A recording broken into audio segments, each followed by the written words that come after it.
As a first-generation Costa Rican American-born and raised in the Bay Area artist, Tanya Herrera is heating things up with her creations, and she joins us now in studio. Tanya, thank you so much for joining us here on Live in the Bay. Thanks for having me. I'm so excited about being here. Of course, we are so excited to talk about you and all of your incredible art. Now, for some of our viewers who may not know, what is pyrography? Pyrography, the literal translation is to write with fire, but it's basically a pen that connects to a machine, and the pen has a metal tip to it, and you use that to draw on different substrates. And that's actually different than heat art, correct? Right. Which are two different forms that you use. What is the difference between the two? Well, heat art is kind of more of a generalization. I didn't really know how to categorize some of the things that I do. I do a lot of experimenting. So I kind of made it a general term for something that basically just I make art with something that has to do with heat. For instance, a vinyl record right here, I'll heat up a vinyl record, mold it, and then metal leaf it and resin coat it. I love being able to repurpose while I'm making anything. And that really is altogether what art is. So important. Now, when we speak about your profession specifically, when did you first know that you wanted to become an artist? I've been making art since I can remember. I grew up in the Bay Area wanting to be an artist in San Francisco, and I've since then made that possible many times over. So I'm really excited to be able to extend that into more mediums and different things that I like to do. But I basically just started with traditional mediums, starting off basically with paint, ceramic, anything I could get my hands on during school, and then it slowly progressed into more and more. I found out about pyrography when I was about 10 years old, but I didn't actually start doing it until I was about 24.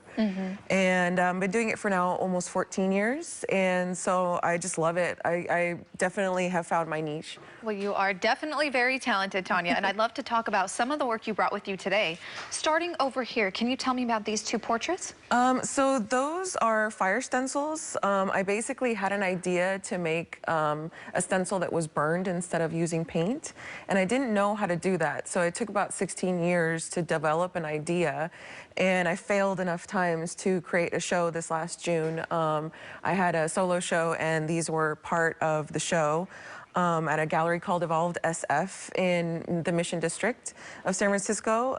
And yeah, I just really love that the medium is now it's at its foundation. This is its purest form. I intend to take it into the next level here coming the next couple years. Well, congratulations on your show. That is an incredible feat. Thank you. I'd love to talk about the jewelry as well that you made over here. Can you give me some more details on that? So the fire stenciling and the fire drawing, I just gave them kind of that name.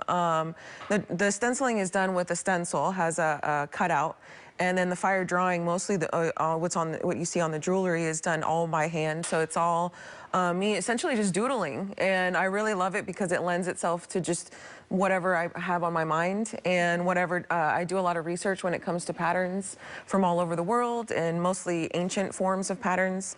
So I basically pull from that when I'm doodling on all of these beautiful jewelry pieces that I love. And I like to make them very durable and have some sort of good energy, so anybody who wears them tends to, maybe hopefully it will give them good vibes. I feel that. Yeah. I like that. I think that's really nice. Now, what is upcoming for you? Any upcoming work that people can look forward to? Currently, right now, I'm helping an artist named Tiffany Schlane. She's just finishing up her residency over at the Ferry Building, and coming next year, I actually have the biggest commission. This right here is the biggest skull that I've worked on so far, and it's a cow skull, and I call it my COVID baby because I did it during COVID. It took about 6 months, and I'm really excited because my next commission coming up in January is for an even bigger skull on an elk skull for MMA fighter Juan Archuleta, and I'm really excited to do that for him. It's like a 5-foot high skull, so and with antlers and everything, so it's going to be really beautiful. That'll be next year. Well, we are looking forward to that, and thank you so much, Tanya, for joining us on Live in the Bay and sharing some of your beautiful artwork. Thank you for having me.